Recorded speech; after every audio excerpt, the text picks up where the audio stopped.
Claramente el Congreso de la República no tiene un sentido de urgencia de lo que ocurre en el país. Por cuarta vez consecutiva en 3 días se volvió a suspender la sesión del Pleno porque no hay los votos necesarios y no hay consenso para aprobar un bendito proyecto de reforma de adelanto de elecciones. Hoy se vuelve a debatir un nuevo texto sustitutorio al respecto. ¿Se lograrán los votos? No lo sabemos, pero en medio de todo eso hay un bloqueo constante de carreteras y de vías que sigue afectando a la población. La buena noticia es que las Fuerzas Armadas han logrado liberar parte de estas. Sin embargo, también el ministro de Defensa, Jorge Chávez, ha asegurado y ha señalado que van a exigir una rápida investigación por las muertes ocurridas, pero por cada una de ellas, 58 peruanos que han perdido la vida. En medio de ese contexto, la agencia de calificación Moody's nos rebajó, cambió la perspectiva de la nota peruana de estable a negativa. ¿Qué significa esto? ¿Cómo afecta la vida de todos los peruanos? Acá te lo contamos. Pero ¿qué onda con todo lo que viene ocurriendo en tan poco tiempo? Bueno, y finalmente la expectativa estaba puesta el día de ayer, y en realidad está puesta hace más de 2 meses, en el Congreso de la República. Pero no logran ponerse de acuerdo, no logran conversar y llegar a un punto medio para aprobar un proyecto que en este momento, según todas las encuestas, es un clamor de la ciudadanía, es un clamor de la población. Ojo, no solo de las personas que salen a manifestarse en diferentes puntos del país. Lo que hemos visto es que la mayor parte de los peruanos, si no me equivoco, el 70% de los peruanos, según la encuesta que uno vea, está diciendo que se vayan todos. Es claro que la población quiere que haya elecciones generales ya. El 70%, el 71% de la población está respondiendo que debe ser este año 2023. Ojo, los peruanos no quieren más ni a este Congreso ni a la presidenta Dina Boluarte y lo que buscan es el adelanto de elecciones. El problema es que hasta el momento, hasta el día de hoy, ya 1 de febrero, este Congreso de la República no logra el consenso necesario y estamos yendo de reconsideración tras reconsideración, de texto sustitutorio tras texto sustitutorio. Y bueno, lo que también vemos es que en el Parlamento hay grupos muy marcados, como Perú Libre, por ejemplo, que lo que pide, lo que exige es que se introduzca la figura de llamar a una asamblea constituyente para el cambio total de la Constitución. Queremos darle al pueblo la oportunidad de la consulta popular a través de un referéndum para la asamblea constituyente. Dentro del adelanto de elecciones, pese a que no necesariamente este punto es algo prioritario para la mayoría de la población. Y hay otro grupo, como Renovación Popular, que abiertamente sus congresistas, el congresista Montoya y el congresista Cueto, dicen que ellos no están de acuerdo. El adelanto de elecciones no existe para nosotros, no hay adelanto de elecciones. Con ningún tipo de adelanto de elecciones y que ellos se van a quedar hasta el 2026. No adelanto de elecciones porque la Constitución no lo permite.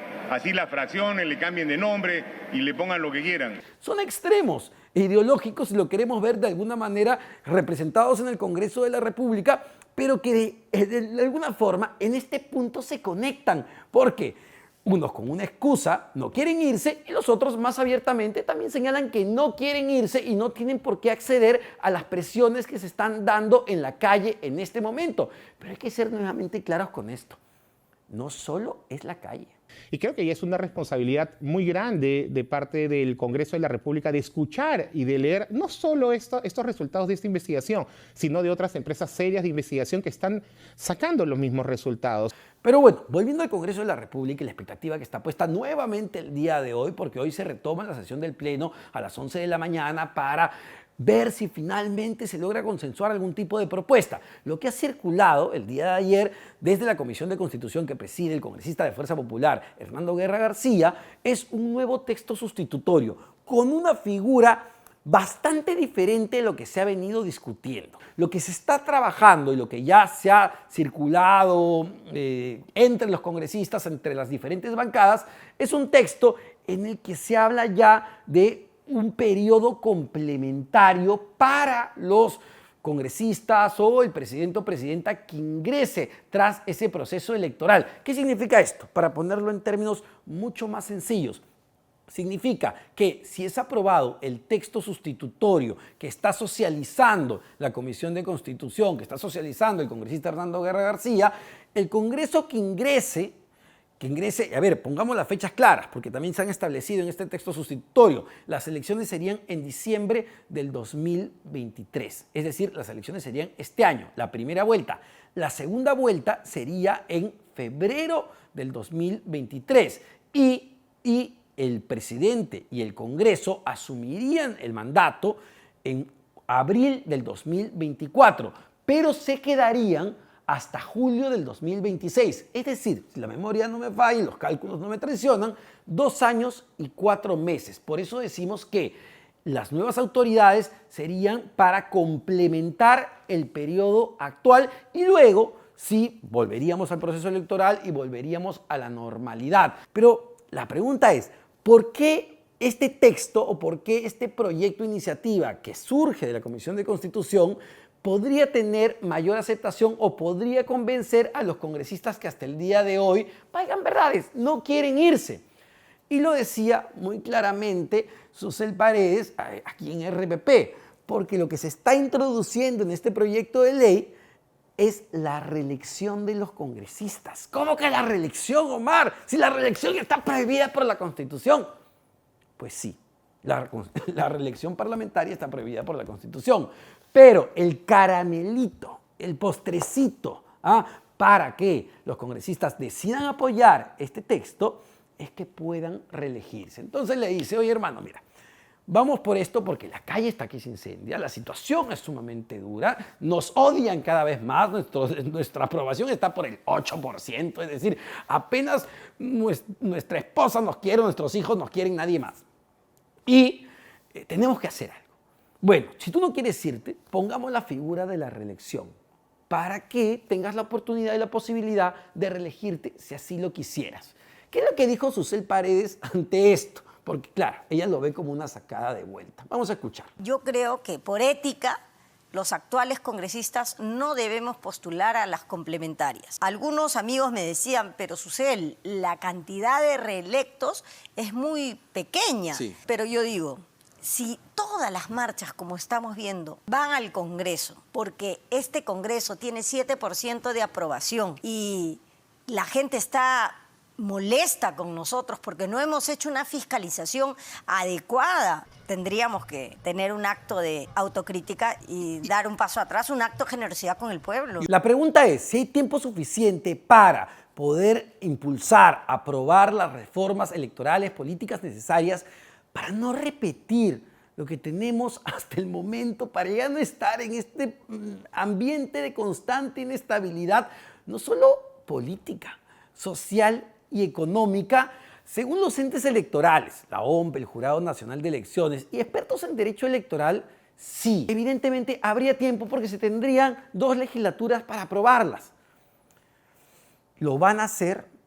No hay forma de saberlo, valgan verdades, porque depende de la voluntad política, que hoy por hoy parece cada vez más difícil de cumplir porque tiene que ver con ponerse de acuerdo en beneficio del país y no estar buscando sus intereses particulares. No están pensando en realidad en el beneficio y la mejora de lo que necesita realmente la ciudadanía en este momento para tener un entorno o un sistema político fortalecido y con los mejores candidatos posibles. Pero en todo caso, ¿hay tiempo para las reformas? Sí lo hay. ¿Necesariamente se van a aprobar? No hay forma de saberlo. El otro punto que sigue generando mucha preocupación y que tiene que ver justamente con las decisiones que se tomen en el Congreso de la República es el desabastecimiento. Lo advertíamos el día de ayer, lo advertía la SUNAS, que es la Superintendencia Nacional de Saneamiento y Agua Potable. De continuar estas restricciones para el acceso, para el transporte, más de 2 millones de peruanos en diferentes zonas, principalmente Arequipa, Puno, Apurímac, Ayacucho, se podrían quedar sin el servicio de agua potable. ¿Cómo así? ¿Qué tiene que ver, ustedes preguntarán, el servicio de agua potable con las manifestaciones, con el bloqueo de vías, con el bloqueo de carreteras? Bueno, lo que ha explicado la SUNAS es que insumos claves para el tratamiento del agua se transportan por vía terrestre. Esto es bien importante, el cloro se transporta por vía terrestre, por un tema de seguridad no puede ser transportado por vía aérea porque es altamente inflamable.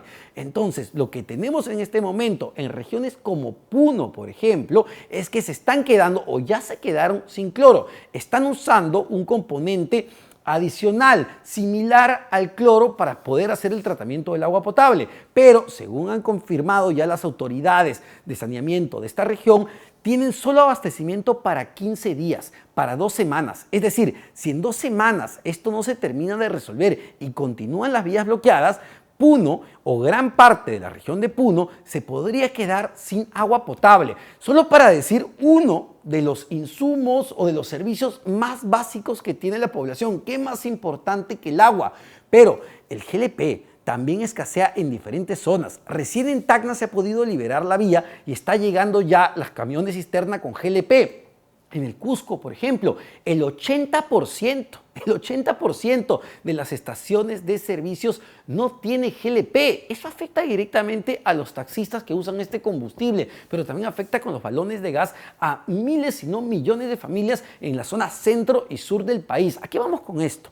Sí, las manifestaciones están bien cuando son pacíficas, pero cuando se convierten en violentas ya no podemos permitirlas y tenemos que rechazar todo acto de violencia y bloquear una carretera. Bloquear una carretera no es en ningún sentido un acto pacífico. Bloquear una carretera es un delito y afecta a miles, si no millones de personas. Y lo que teníamos hasta ese momento era 89 puntos. Eran datos al 28 de enero, hace pocos días, 28 de enero.